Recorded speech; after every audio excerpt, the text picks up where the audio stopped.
ఎన్టీఆర్ వర్ధంతి సందర్భంగా మంత్రి లోకేష్, నారా భువనేశ్వరి ఎన్టీఆర్ ఘాట్ వద్ద నివాళులర్పించారు. నాయకుడిగా, సీఎంగా ప్రజలకు ఆయన చేసిన సేవలను గుర్తు చేసుకున్నారు. నాడు ఎన్టీఆర్ ప్రపంచం సృష్టించి టీడీపీని అధికారంలోకి తీసుకొచ్చారని గుర్తు చేశారు. అనేక సంస్కరణలు తెచ్చారని చెప్పారు. టీడీపీలో 1 కోటి మంది సభ్యత్వాలు తీసుకోవడం గర్వకారణమన్నారు. తెలుగు జాతి ఎక్కడ ఉన్నా అగ్రస్థానంలోకి ఎదగాలని లోకేష్ ఆకాంక్షించారు.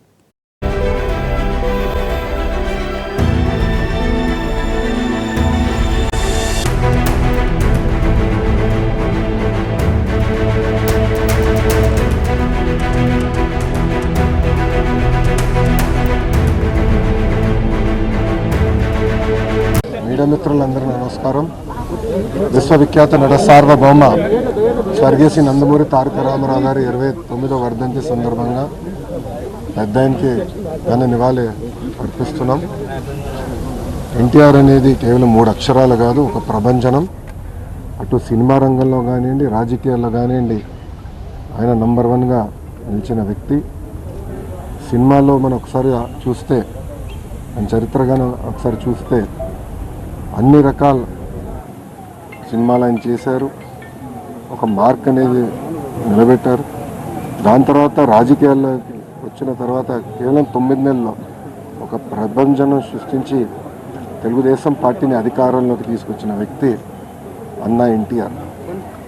ముఖ్యమంత్రి అయిన తర్వాత కూడా రిలాక్స్ అవ్వకుండా ₹2 కిలో బియ్యం కానివ్వండి, పటేల్ పట్వారీ వ్యవస్థ రద్దు చేస్తాం కానివ్వండి, మహిళలకి ఆస్తుల్లో ముఖ్యమంత్రి అయిన తర్వాత కూడా రిలాక్స్ అవ్వకుండా ₹2 కిలో బియ్యం కానివ్వండి, పటేల్ పట్వారీ వ్యవస్థ రద్దు చేస్తాం కానివ్వండి, మహిళలకి ఆస్తుల్లో సమాన హక్కు కల్పిస్తాం కానివ్వండి, ఇట్లా అనేక సంస్కరణలు తీసుకొచ్చారు అన్నా ఎన్టీఆర్.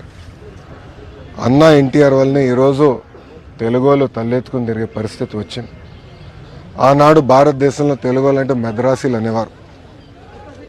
కానీ తెలుగు జాతి గర్వించే విధంగా ఆయన మన గలం ఢిల్లీలో వినిపించారు. ఆనాడు ఆయన బర్తరఫ్ చేస్తే కేంద్ర ప్రభుత్వంతో పోరాడి మళ్ళీ పార్టీ అధికారంలో నిలబెట్టుకున్న వ్యక్తి అన్నా ఎన్టీఆర్. ఒక వ్యక్తితో ప్రారంభమైన తెలుగుదేశం పార్టీ ఈరోజు 1 కోటి మందితో సభ్యత్వాలు తీసుకుని నిజంగానే చాలా గర్వకారణం. ఏ